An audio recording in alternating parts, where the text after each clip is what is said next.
Welcome back for our second little chat. Okay, I looked at yesterday's video and I come across as a really shifty character. You know, the way this works, on one side of my screen, I've got my copy of the study guide. And on the other side, I can see myself. I'm looking at myself now. And sometimes I forget to stare directly into the webcam. You know, they don't actually teach us how to do these things. You know, we sort of have to make it up as we go along.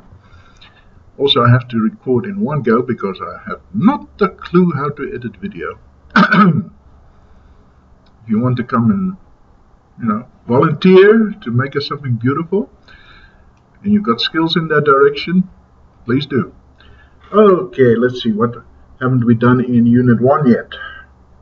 1.4, what do we understand by religious? Those of you who have done our introductory course last year will know that, wow, to define religion is an impossible task.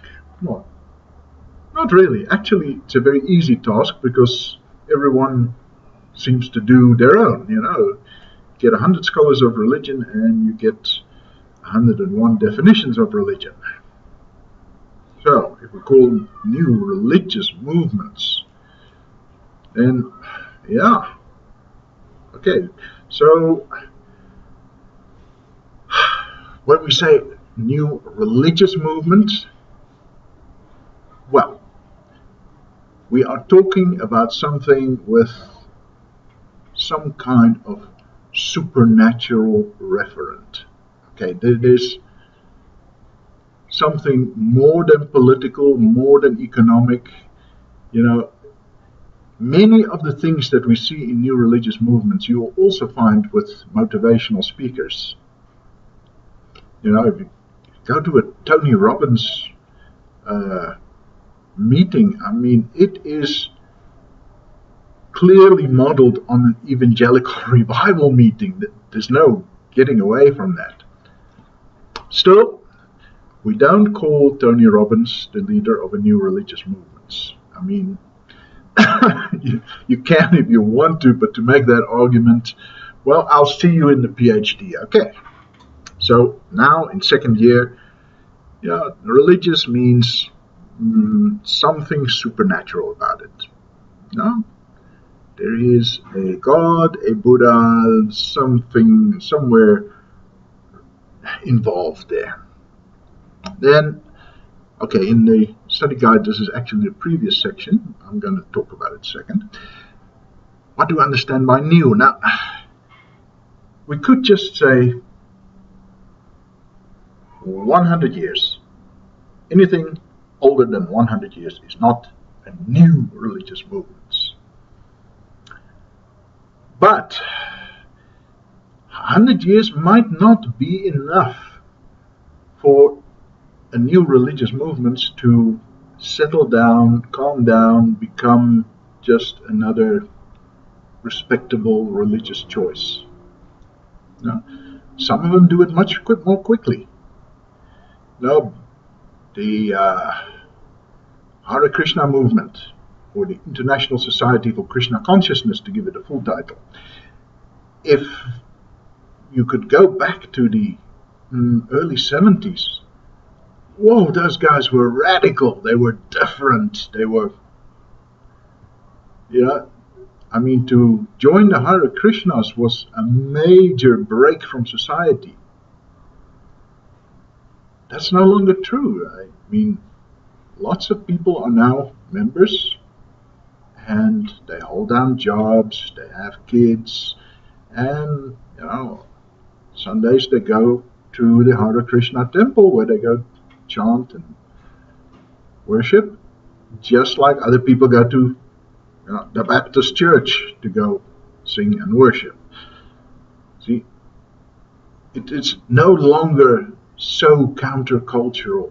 It's still a little unusual in most places, but compared to the early 70s. So that was what, 40 to 50 years ago. They've settled down. But other institutions, other groups need more time. to do that. And well, some of them never do. In the USA, there was this sect called the Shakers, not to be confused with the Quakers. If you go and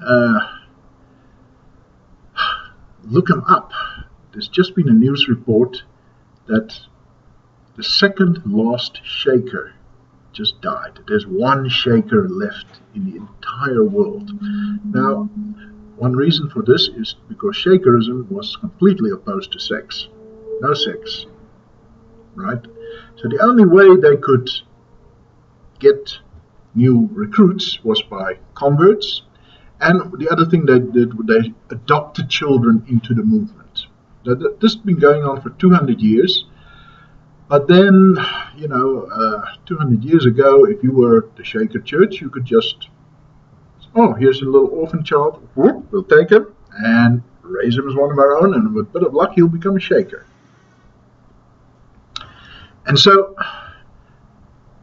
around the middle of the 20th century, the government of the United States, this is where they were based, said, we can't have people just quietly adopting children without any papers and without the social workers okaying it, and that stopped. And so, the Shaker lifestyle was very austere. It didn't really draw many new converts, especially not in the 60s.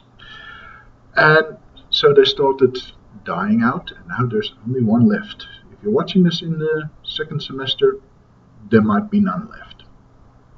See? But that's an example of a new religious movement that never accommodated itself to the world, that never calmed down. They were radical till the end. You've got to admire that. But most of them do. So, if the Shakers lasted for almost 200 years, then, it's very difficult to make a very precise cutoff date. And how are we going to do this in our course?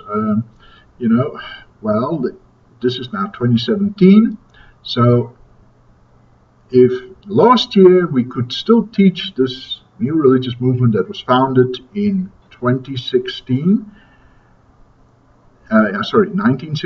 but now we can't teach them anymore because the 100 years are over. Oh, my screensaver just came on. I don't know if you saw that fade to black. Never mind. Okay, so we can't really give you a hard and fast rule. But here in the study guide, we say 3 other ways of using this word new. Right. So in the first place, they may be unusual and exotic. Right?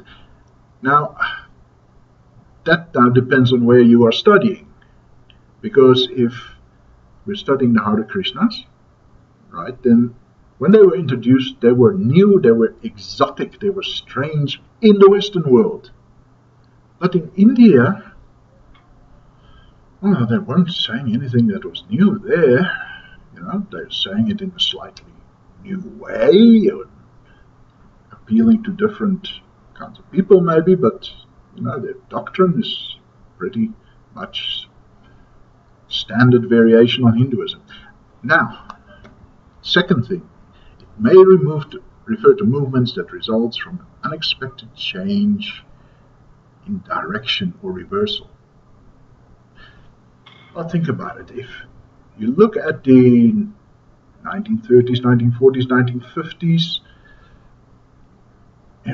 Christianity was becoming more liberal, more attuned to society. You saw Vatican II, and that went on through the 1960s, and then somewhere like the end of the 70s, beginning of the 80s, you see this reversal. You see this strong Pentecostal evangelical fundamentalist backlash. And so it's possible to look at a very strong fundamentalist group and say, well, they're new religious movements. Until there are so many of them, people belonging to such groups that they're starting to look like the majority, and then you can't really say that anymore. Right? And that also ties up to the third possibility when he says movements such as the neo-evangelical and neo-Pentecostal groups, which reaffirm familiar elements. They can also be regarded as new. So, now in this particular course, we're not going to make a big deal out of those last two. We're going to concentrate on things that, when they were introduced, were unusual, exotic, strange. That may no longer be true. Now, at UNISA, this is a very slow-moving organization. We actually have to work on a 7-year cycle here, which in effect is more like a 10-year cycle. So the examples in your study guide and in your reader are a bit old. We make a lot about the Waco violent incident and Jonestown, which happened before most of you were born. Keep in mind that we are looking at a new religious movement. What happens when this new religious movement gets introduced into society? And because in the 80s and 90s there were such beautiful examples, we're still using those examples. But now, your job as a student is to read the newspaper. Okay, that dates me. To read your online news source and see those same principles happening in society now. There's a movement, a church, sect, whatever you want to call it, out in Soshanguve. Every year they're in the news because the pastor makes them drink petrol, makes them eat grass. What outrageous thing is he going to do next? So when you see that, you say, wow, and look at how the society at large is reacting to this. Isn't this just like what I've been reading in my book about these earlier groups? And really, guys, when I'm marking your exams, there's nothing I'd like more than to see a student taking the principles of this material and applying it to what is going on right now. That's what I like to see. See? So you do not have to become an expert on, Scientology. No, they're still making the news, or Hare Krishna, or the family. Yes, that's background information. And see what happened at Waco, see what happened at Jonestown, and then you look at something that's happening right now. You get these Nigerian pastors who do the most outrageous things, and then you get the Nigerian government stepping in, and you read that, you say, wow, isn't this the same kind of process? Make those connections. Right? So we've covered religious, we've covered new. Movements. Yeah, sure, we mean groups, but also, what do we say here? The act of movement. This is a very dynamic setup. They are always moving. New groups being formed all the time. Old groups dying out all the time. And it's all relative to where you are. If you are a student, in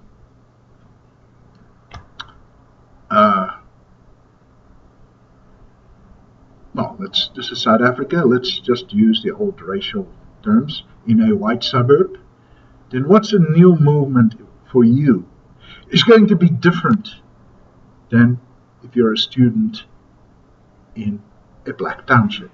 I know it's not that clear cut as it used to be 30 years ago, but even so, wherever you are, there's an established order. There are the people who are respectable, who are known. If you say, I am this, then nobody's going to raise an eyebrow. And there are other institutions, and if you belong to them, then people say, oh, what is this? Are you dangerous? Okay, so that's going to be different for you depending on where you are, right? Okay, this is Pretoria. If you are living in Laudium, then being a Muslim or a Hindu is normal. And there are also a lot of Christians in Laudium, of course, but if you're living in that old Indian area, then you are either a Muslim or a Hindu, by and large. If you are a Hindu in Waterkloof, you're probably the only one. So if I started a Hindu temple in Waterkloof, that would be a new religious movement. Okay, you see where I'm getting at? This is a very relative, fluid situation. And we can't say that these groups that you're going to study in the rest of the guide are the only new religious movements. The only ones you need to know. You need to see what happened to these people and then relate it to your world. And I thought I was going to have a short little video, and here we are on 17 minutes. Okay, we've done study unit 1, you understand it, you're all going to pass that question in the exam. Next time we move on to study unit 2.